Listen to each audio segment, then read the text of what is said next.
Amém, irmãos? Espero que todos estejam bem. Vamos ao nosso texto base, livro do profeta Joel, capítulo 2, versículo 2 diz assim: Tocai a trombeta em Sião, e clamai em alta voz no meu santo monte. Tremam todos os moradores da terra, porque o dia do Senhor vem, já está perto. Até aqui. Vamos orar pela palavra. Senhor, nós oramos agora pela ministração da Tua palavra, que o Senhor venha nos dando entendimento, sabedoria e edificando Tua igreja, Senhor. Sê conosco nessa noite. Em nome de Jesus, amém. Amém, irmãos?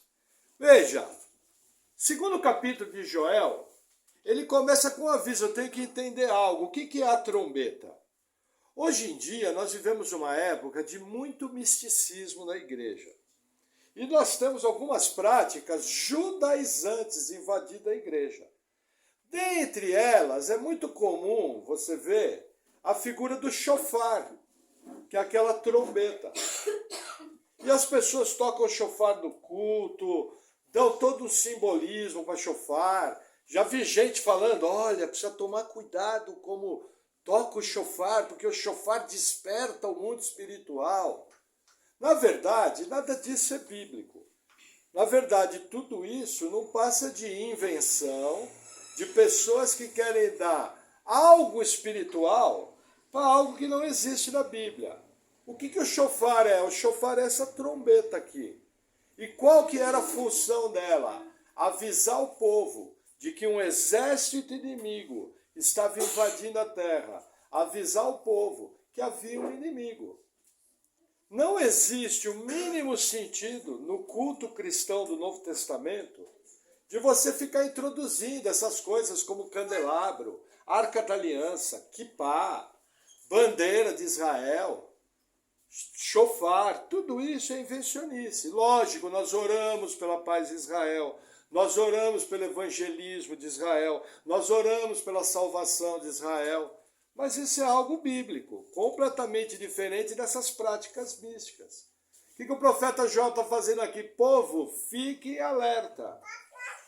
Porque vocês estão diante de problemas que estão para chegar. O dia do Senhor está chegando. Deixa eu lembrar a figura de vocês. Havia uma praga de gafanhotos que tinha destruído toda a base agrícola. Mas essa praga de gafanhotos também é usada pelo profeta como uma figura de exércitos inimigos. Nós vamos ver um pouquinho mais à frente. Esses exércitos inimigos viriam no futuro. Provavelmente Joel aqui está falando do exército assírio, do exército babilônico, que ia trazer muito transtorno para o povo. Então sempre lembra dessa figura. Você vai ver textos falando do gafanhoto. E você vai ver texto falando de um exército com figura de homens, de cavalos. É um paralelo, isso aqui é literatura hebraica, é poesia hebraica. Eles usam muitas figuras, eles usam muitos paralelos. E dessa maneira eles querem transmitir uma mensagem. Ó, da mesma maneira que vocês estão vendo o gafanhoto destruir tudo, e foi Deus que trouxe. Quando vier o dia do Senhor, exércitos vão vir. Destruições vão acontecer, não somente sobre Israel, mas também tem um alerta sobre as nações. O que fala no versículo 1? Tremam todos os moradores da terra. Lembra daquela figura que eu falei da profecia bíblica, que ela é como uma serra? Você olha primeiramente um ponto, você vê uma montanha. Você tem aqui o primeiro ponto da profecia. Porém, você vai passando, você vai vendo que existe uma serra por trás. E você vai vendo outras situações onde aquela profecia também se aplica, também se cumpre. Então, essa questão que a gente vê em Joel, nós já vimos se repetir na história, até o momento do Apocalipse, onde ela vai se cumprir de maneira final. Então, o que acontece? Isso daqui é um aviso para o povo, que acontece até hoje. E o versículo 2 diz assim: dia de trevas e de escuridão, dia de nuvens e densas trevas, como a alva espalhada sobre os montes, povo grande e poderoso, qual nunca houve desde o tempo antigo, nem depois dele haverá, pelos anos adiante, de geração em geração. Vamos fazer uma pausa aqui. Olha como mudou a figura. No capítulo 1 ele falava de gafanhotos. Aqui ele está falando do povo numeroso. Aí ele toca trombeta, aviso de guerra. Aí o que ele está falando? Olha, o dia do Senhor é dia de trevas. Olha que curioso. Jesus, em Mateus 24, fala que nos últimos dias de sinais cósmicos, no sol, na lua, nas estrelas. Quando nós vamos para o Apocalipse, nós também vemos sinais cósmicos. Então, o que acontece? O que Deus está querendo mostrar? Olha, vocês vão ver sinais, vocês vão ver coisas espantosas, como aviso. Isso daqui é uma coisa para o futuro. E aí ele começa a falar desse exército. Olha a característica desse exército, versículo 3. Diante dele um fogo consome, e atrás dele uma chama abrasa. A terra diante dele é como o jardim do Éden, mas atrás dele um desolado deserto. Sim, nada lhe escapará. Olha que interessante. O versículo 3, ele está falando o seguinte: o paraíso, o jardim do Éden, similar ao jardim do Éden, a terra florida, a terra viçosa, a terra bem cuidada. Depois que esse exército passar, vai ser transformado em deserto. Olha que interessante, o gafanhoto, ele chega numa terra viçosa, muito bonita, e ele deixa tudo destruído. Inclusive o gafanhoto tem uma característica muito interessante. Ele é um dos poucos animais que consegue comer, ao mesmo tempo digerir e ao mesmo tempo eliminar suas fezes. Por isso, da grande voracidade do gafanhoto. O que esse comparativo está mostrando? O poder de destruição desses exércitos trazidos pelo Senhor. Nós temos que lembrar que um dos nomes do Senhor é Senhor dos Exércitos. De quais exércitos? De todos. Sem exceção. Todos os exércitos estão debaixo da poderosa mão do Senhor. Amém? Vamos lá, versículo 4. A sua aparência é como de cavalos, e como cavaleiros, assim correm.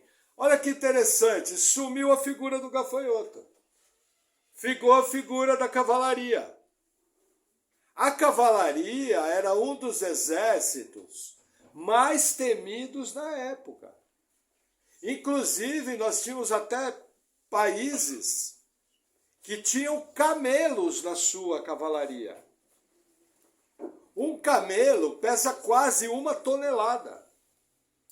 Se um soldado tentar deter um camelo, você imagina o que é você tentar deter 1 tonelada? Todo armado com parafernália. Imagina um cavalo em grande cavalgada. Será que dá medo de você estar diante de uma cavalaria? Essa é a figura que o profeta está trazendo. Sumiu a figura do gafanhoto e começa a aparecer a figura do exército.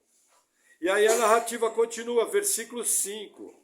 Como o estrondo de carros, irão saltando sobre os cumes dos montes, como o ruído das chamas de fogo, que consome a pragana, como um povo poderoso, posto em ordem de combate. Até aqui.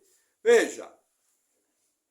Imagina o fogo pegando numa mata e destruindo tudo. É aquele barulho que ele quer colocar. O que Joel aqui está fazendo? Joel está fazendo uma poesia tentando trazer uma imagem. Mas é uma imagem que causa terror no povo. É uma imagem feita para colocar medo. É uma imagem feita para a turma ficar tudo esperto. E aí o que acontece? A gente percebe o marchar de um exército muito poderoso. E vindo sobre os montes, qual é a figura? É aquela figura tipo de insetos. Imagina uma nuvem de gafanhoto vindo. Ela chega a escurecer a terra. Lembra que alguns versículos antes falou dia de trevas? Quando uma nuvem de gafanhoto passa, ela fecha tudo. Eu vi uma narrativa essa semana, e nessa narrativa, um irmão missionário em Israel, se eu não me engano, na década de 60, pegou uma grande praga de gafanhotos. O que esse irmão conta? Eles cavavam valetas, eles colocavam fogo tentando deter, eles faziam de tudo. Os gafanhotos caíam mortos em pilhas, e pilhas de gafanhotos vivos vinham sobre as plantações e literalmente destruíram tudo. Novamente, essa é a figura que Joel está mostrando. Da mesma maneira que quando você olha uma nuvem de gafanhoto avançando, ela vem por cima dos montes, ela vem varrendo tudo. O exército poderoso de homens vai vir da mesma maneira. Nada vai escapar.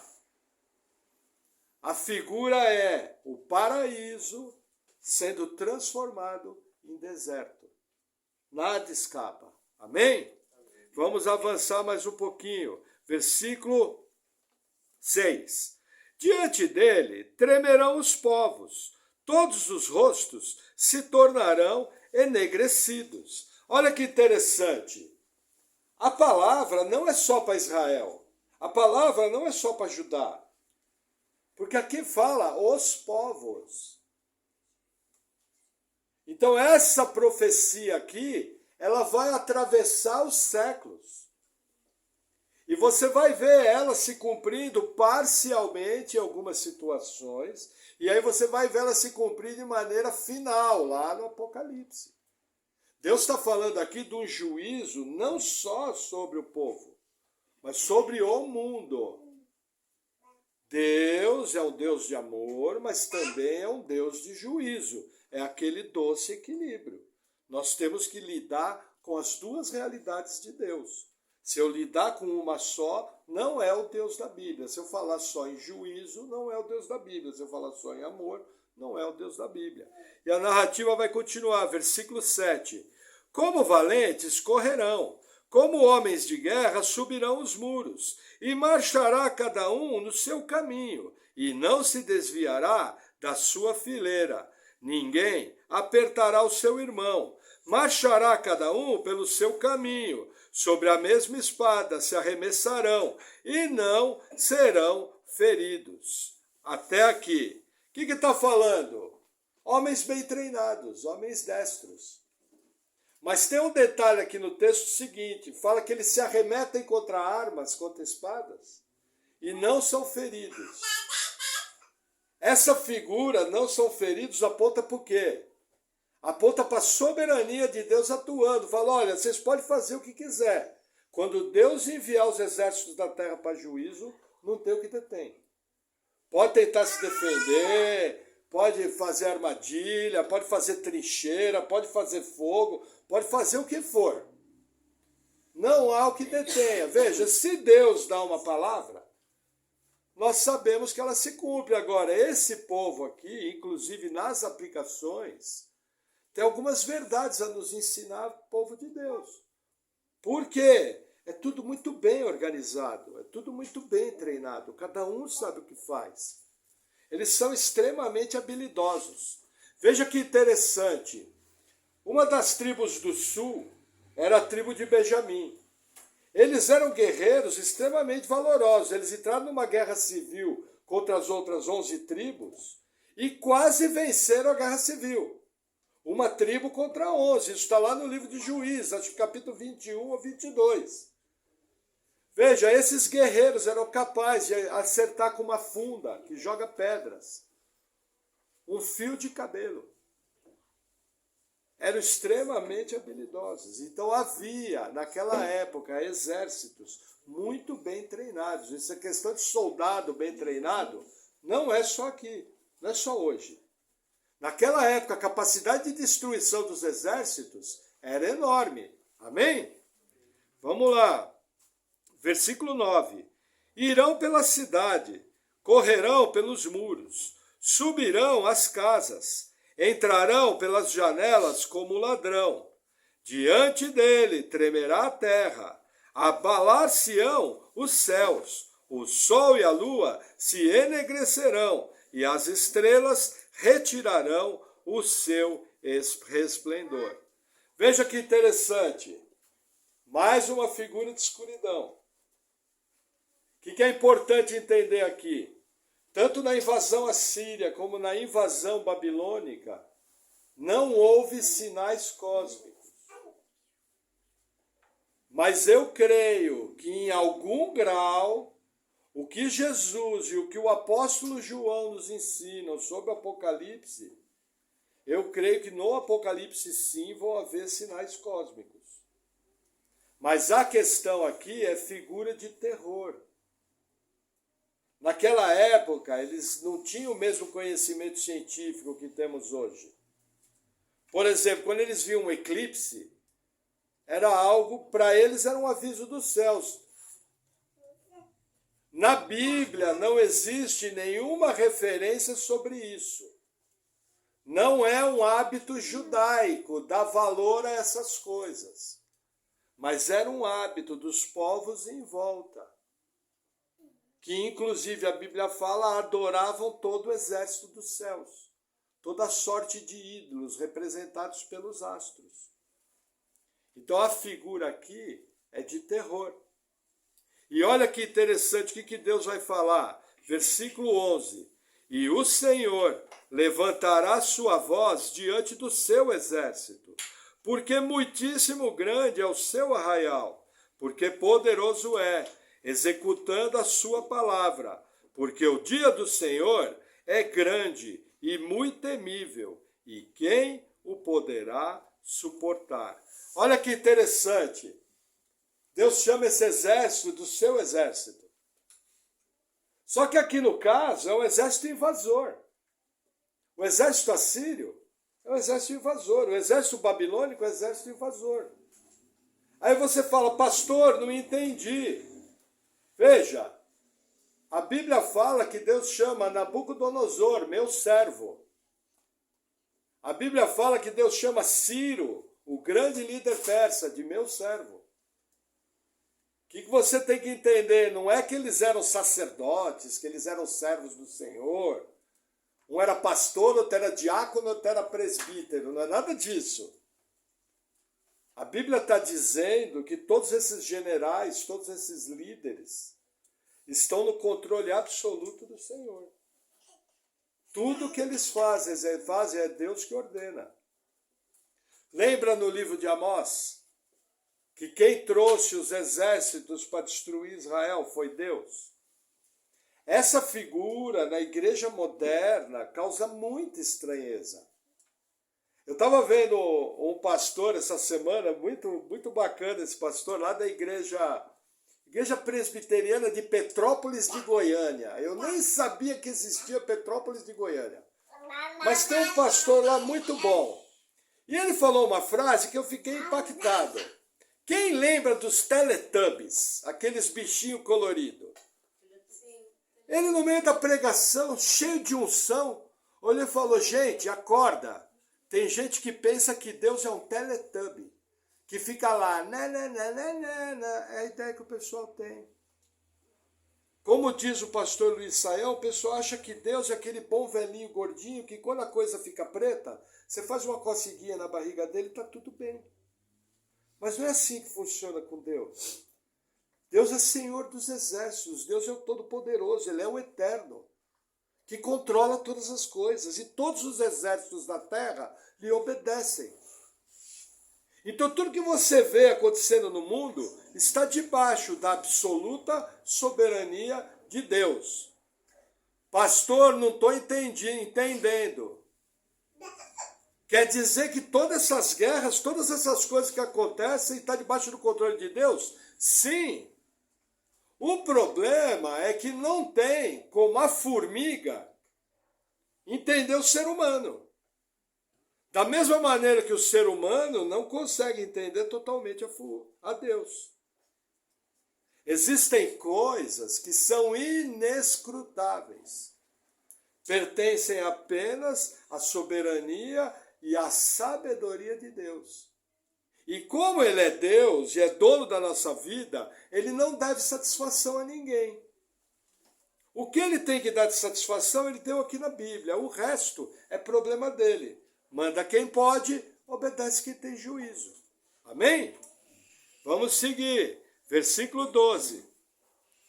Ainda assim, agora mesmo diz o Senhor, convertei-vos a mim de todo o vosso coração, e isso com jejuns, e com choro, e com pranto. Olha que interessante.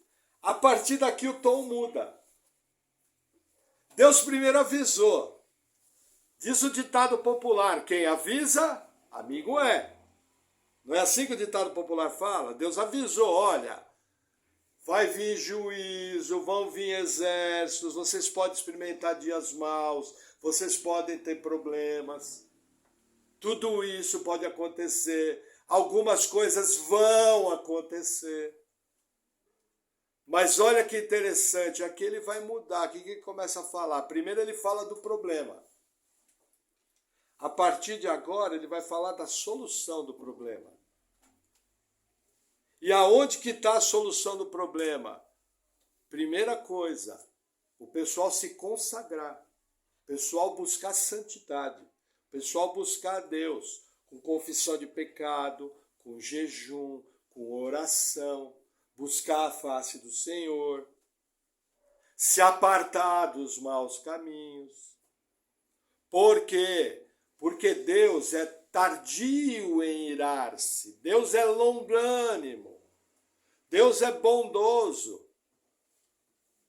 E até quando ele traz juízo para aqueles que o servem, ele tem um resguardo.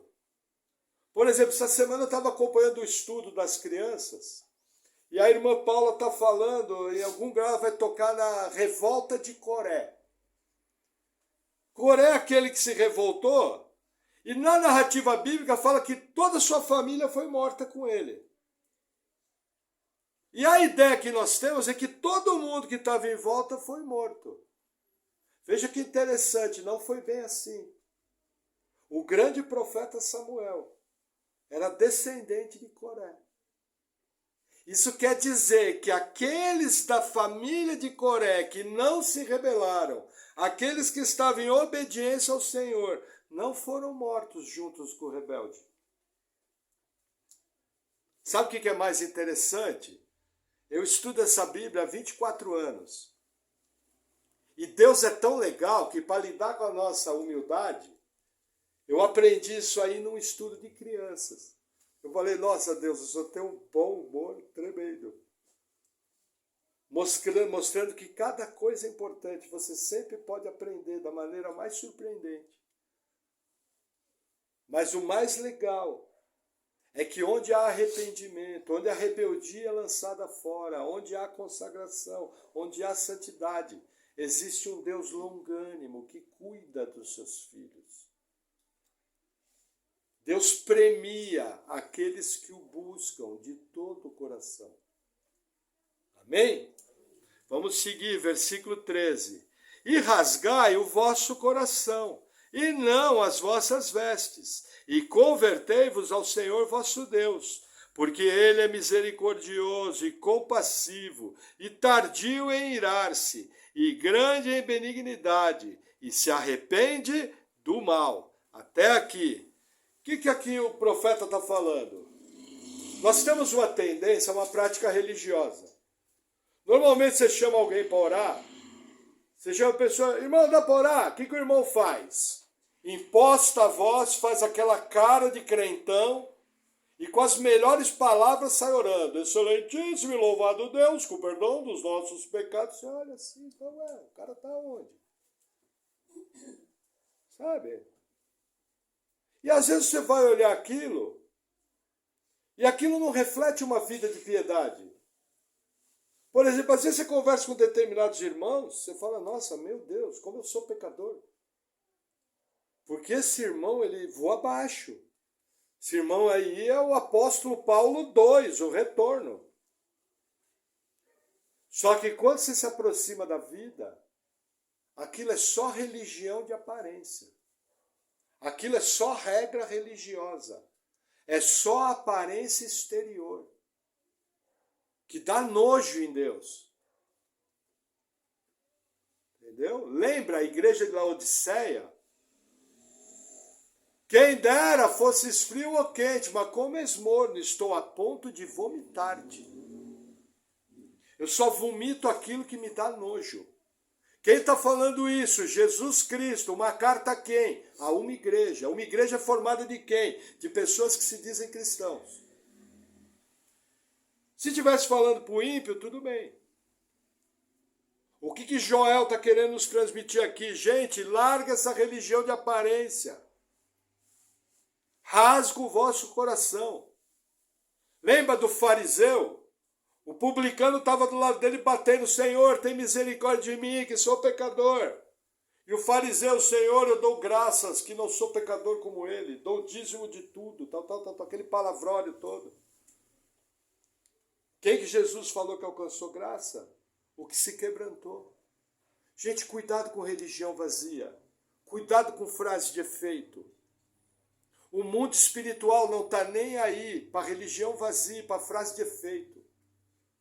A única coisa que movimenta o mundo espiritual é crente sério, consagrado, que ama o Senhor, que sabe que é pecador, que precisa da graça de Deus, e quando percebe que errou, rasga o coração e fala: Senhor, perdão, estou errado, me ajuda, eu sempre erro nessa área. Derrama da tua graça, me ajuda. E aí o que o final do versículo fala, do versículo 13, e se arrepende do mal. Sabe por que nós não somos consumidos? Porque Deus é bondoso. Inclusive, Jesus está lá diante do trono do Pai, intercedendo por nós. Então existe um ministério na Trindade que intercede pelos salvos. Está lá em Romanos. Veja, intercessão é para quem é santo ou é para quem é pecador? É para quem é pecador, pô. Bem-vindo ao clube. Mas o que eu estou falando aqui é a cara de pau, cara lavada. O camarada é nó cego, o camarada é jaguara. E aí quer pagar uma de crente. Entendeu? Isso aí dá nojo em Deus. Isso aí dá nojo. É melhor rasgar o coração. Chegar e falar assim: ó, oração boa. Você começa assim: Senhor, o Senhor sabe que eu não presto mesmo. Nossa, você é pastor? Tão pecador quanto você. O único detalhe é que eu tenho que ser padrão do rebanho. A cobrança para cima de mim é maior. Entendeu? Mas o que eu estou querendo dizer é que eu também tenho que lidar com a minha carnalidade. Eu também tenho que lidar com o meu mau humor. Entendeu? O único detalhe é que, como um presbítero, eu tenho que ser mais maduro, apto, muito mais. Mas todos nós aqui somos pecadores e precisamos lidar com as nossas debilidades. Mas o que é mais importante? Rasgar o coração. Para de pagar uma de religioso. Entendeu? Chega o velho homem, que era religioso até o último fio de cabelo. E estava indo para o inferno. Amém? Toma um golinho d'água. Vamos lá. Versículo 14. E esse versículo aqui é interessante. Quem sabe se não se voltará e se arrependerá, e deixará após si uma bênção, em oferta de alimentos e libação para o Senhor vosso Deus. Olha que interessante. Depois de rasgar o coração, depois de pedir perdão, o escritor ele fala: quem sabe Deus não vai se arrepender? Porque nós temos a mania de fazer troca com Deus.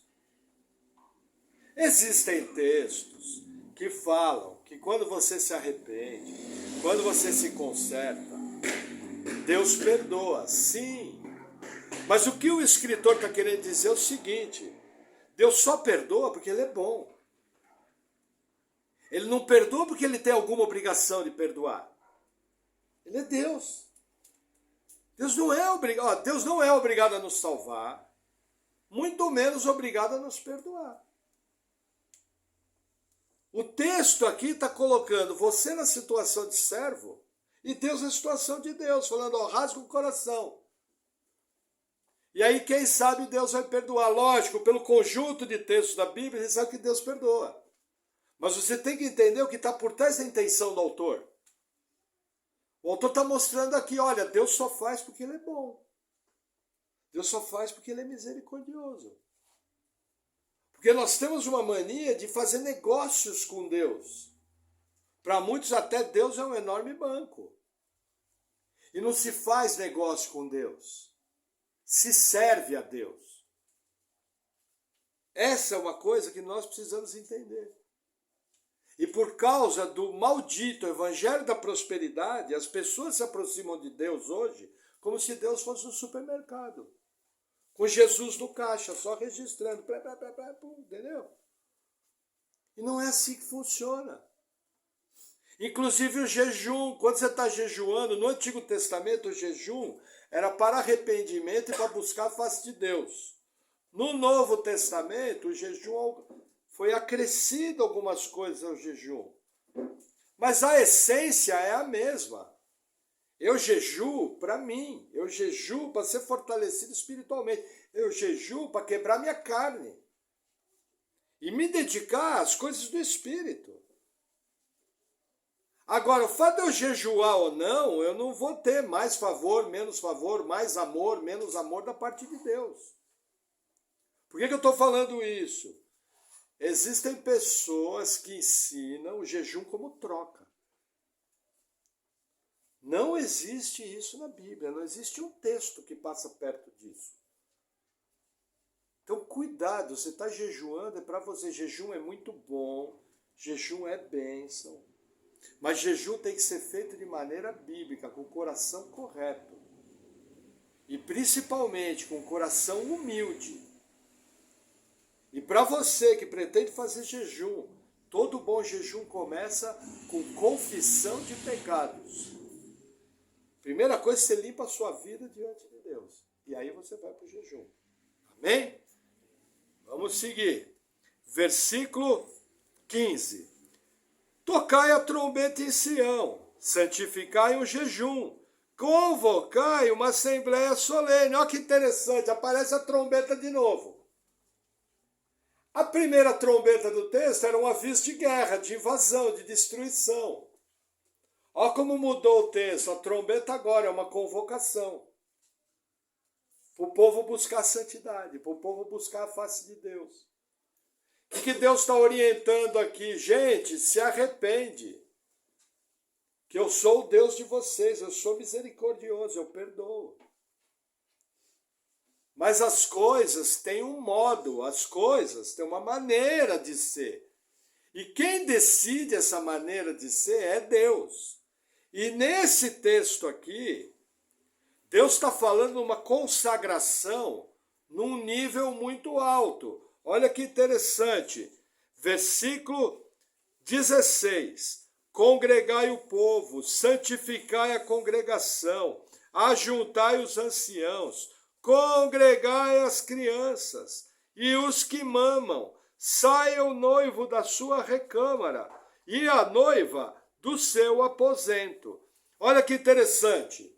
Os anciãos vão para o jejum. As crianças vão para o jejum. As crianças de colo vão no colo da mãe.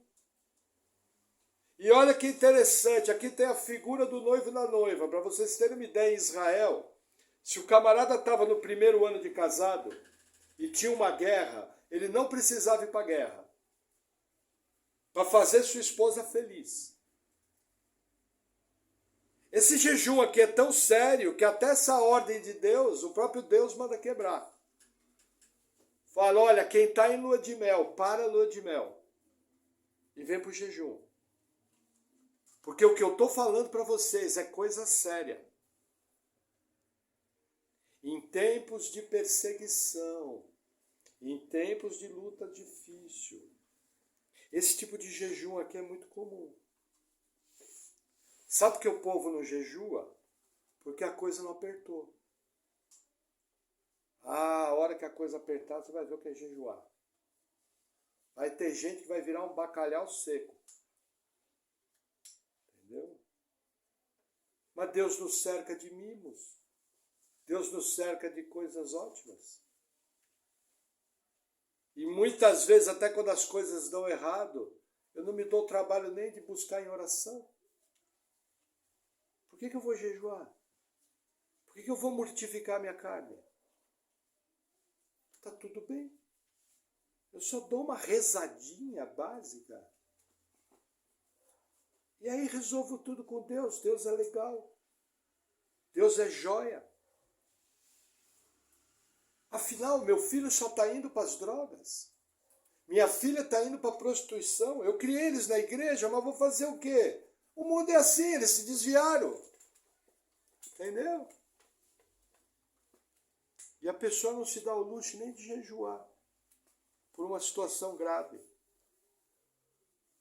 Meu primeiro pastor, uma vez eu vi um caso muito interessante. O Seminário Batista, extremamente tradicional. Existem algumas linhas dos batistas que não têm o hábito de jejuar. Cada um sabe onde quer chegar. Só que aí um professor muito querido desse seminário, o médico chegou para ele e falou, você tem 2 meses de vida. Apareceu lá umas dores, eu não conheço detalhes. E o médico deu 2 meses. O seminário inteiro entrou em jejum pelo professor. Foram buscar a face de Deus. Deus curou instantaneamente aquele professor. Será que Deus estava querendo ensinar algo para aquele povo? Gente, jejum é uma bênção. Ah, pastor, eu não consigo. E fazer exame de sangue, você consegue? Tem alguma coisa errada. Se você faz exame de sangue e você não jejua, está com prioridade invertida. Porque justamente o jejum é para mortificar isso aí. A situação aqui é preta. Eu pergunto, na sua vida nunca aconteceu nada. Onde era necessária uma ação urgente de Deus, onde você se humilhava diante da poderosa mão de Deus e chegava para Deus e fala, Senhor, se o Senhor não fizer, ninguém faz. Se o Senhor não fizer, a situação acabou aqui, fim de linha. Então eu estou aqui me humilhando diante do Senhor. Estou abrindo mão da minha necessidade básica, que é comer, porque eu estou buscando a tua face. E eu sei que o Senhor tem poder para fazer isso. Inclina os teus olhos para esse problema. E o pastor está exagerando. Só me falaram que Jesus era amor. Se você ouviu isso, você ouviu um evangelho mentiroso. É muito mais do que isso. Te venderam coisa falsificada. Amém? Vamos lá, versículo 17. Chorem os sacerdotes, ministros do Senhor, entre o alpendre e o altar, e digam, poupa teu povo, Senhor, e não entregues a tua herança ao opróbrio, para que os gentios o dominem. Porque diriam entre os povos, onde está o teu Deus? Olha a figura aqui. Sobrou para os líderes, os presbíteros, diáconos, na época não tinha, mas eu estou fazendo um paralelo para a igreja. Porque o que acontece, tem muito líder, que ele fala para jejuar, mas ele não quer encostar naquilo. Lembra Jesus falando, ó fariseus cegos, vocês atam fardos pesados a pessoas, e vocês não tocam com o dedo. Irmãos, a melhor pessoa para ensinar vocês a jejuar e a orar é o líder de vocês. Entendeu? Qualquer orientação que vocês precisarem, nós estamos aí.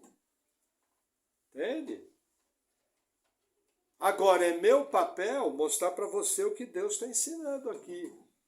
É seu papel, pelo menos, orar. Falar, Senhor, até que grau eu consigo? Será que eu consigo começar devagar? Menos horas? Naquele momento que eu estou sem comer, eu vou ler a Bíblia, eu vou ler a palavra, eu vou ter uns alvos de oração, apresentar essas orações a Ti. Será que Deus conhece o seu coração, conhece sua estrutura física? Ninguém melhor do que Ele sabe o que você está fazendo ou não? Será que você não começa por um pequeno começo? Não, vou jejuar 40 dias, sem comer, você vai para o hospital. Não é verdade? Mas às vezes você começa devagar. Pastor, não consigo jejuar, então vamos fazer o seguinte, vamos fazer uma consagração. À noite, em vez de você ficar perdendo tempo no celular, você ficar perdendo tempo na internet, você vai ler a Bíblia, e você vai orar, e você vai ouvir boas palavras. Quero ver se Deus não vai acatar. Quero ver. Entendeu? Na pior das hipóteses, você vai sair daquele período, alguém mais consagrado, alguém que conhece mais a Deus e que aprendeu mais a palavra de Deus. Só aí você já ganhou. Entendeu? A pergunta é, com as milhares de coisas que você arruma para fazer, você vai arrumar tempo para fazer isso? Isso aí está na sua prioridade de vida? Ou você é aquele tipo de religiosão que só vem fazer troca com Deus na igreja? Ou você está aí para servir a Deus? Ih, pastor, sou religiosão. Que legal, é o Espírito Santo que está te mostrando isso. Pede perdão e começa a mudar de maneira simples. E começa a se consagrar mais a Deus, simples assim. Bem-vindo ao clube dos religiosões transformados. Porque todo mundo, em algum grau, tem limitação. Mas lembra, rasga o vosso coração. É esse que é o problema. Amém? Vamos a algumas aplicações. Veja. Primeira coisa básica que salta do texto. Um dia Jesus virá. E quando ele vier, ele vai separar o seu povo de um lado. E vai aplicar o juízo sobre a terra. Nossa, pastor, que bom. Eu sou filho de Deus, estou livre do juízo da terra. Realmente, a Bíblia fala que Jesus vai te livrar da ira vindoura. Só que a mesma Bíblia que fala que Jesus vai te livrar da ira vindoura, fala que nós vamos comparecer diante dele para responder o que a gente tem feito através do nosso corpo e do corpo da igreja. Todos os nossos atos nós vamos responder para ele. E uns vão receber prêmio. E outros vão receber reprimenda. Todos vão ser salvos. Mas aqueles que receberem reprimenda, a figura é como a figura de um fogo. Passa um fogo purificador, só sai você do outro lado. O resto que você fez queimou tudo. Que obras você pretende levar para quando estiver cara a cara com Jesus? O que você pretende levar? O que você tem construído? Percebe a seriedade do assunto? Glória a Deus que a salvação já está garantida. Como falei para vocês, se dependesse de mim, eu já tinha dado um jeito de perder a minha. Mas como depende do Senhor, eu estou seguro no braço forte dele. Mas isso não muda a minha responsabilidade, que eu vou dar conta a ele. E vocês também vão. Amém? Que mais eu marquei aqui? Gente, nós vivemos num mundo condenado.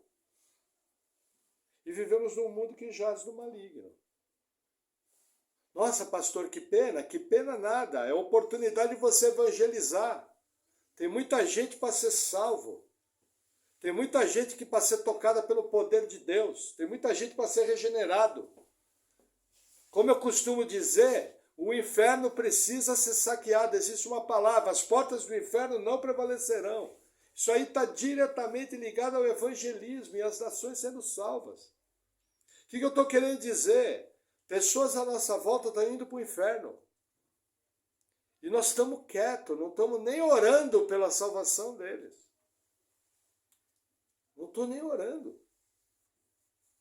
E fala para vocês, gente, se você ouvir minha oração, ontem nós tivemos uma reuniãozinha aqui em casa, a Paula pediu para orar.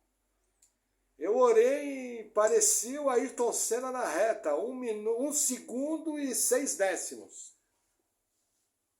Ela olhou e falou, nossa, irmão, está no acampamento? Eu falei, você não conhece minhas orações? Quem me ouve orar, chora. Pensa num cara básico de oração, mas sabe, cada um com a sua limitação, mas ore. Senhor, salva aquela vida, vem com teu poder, em nome de Jesus. Pronto, acabou. Continua dirigindo. Simplifique as coisas que você vai ser capaz de fazer. Mas entenda que você vive num mundo condenado.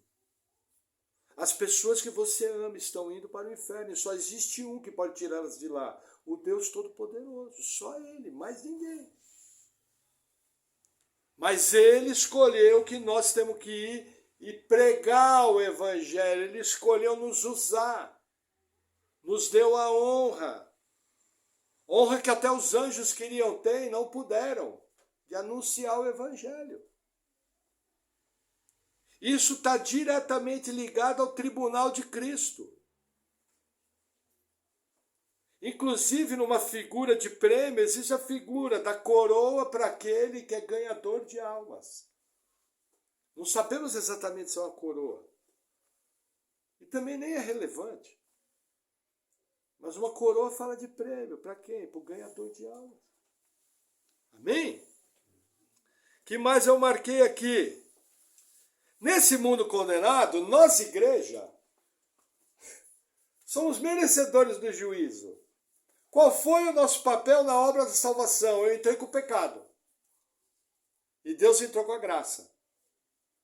Sabe aquela música, que aquilo não é louvor, aquele restitui. Eu quero de volta o que é meu. Eu não quero não, fica para lá. Porque o que era meu, antes da salvação, era o pecado. Entendeu? Vocês compreendem que nós estávamos condenados, estávamos mortos em delitos e pecados, e Deus nos vivificou? Lembra aquela figura do morto no fundo do mar? Vocês compreendem isso? Entendem que aconteceu isso com vocês? Amém? O que vocês estão fazendo para agradecer a Jesus por esse milagre que Ele cometeu? Isso é algo para pensar. Ai, pastor, hoje eu estou com uma preguiça de ir para o culto. Ah, entendi. Já entendi todo o seu sistema de agradecimento. Está bem explicado, irmão. Está jóia.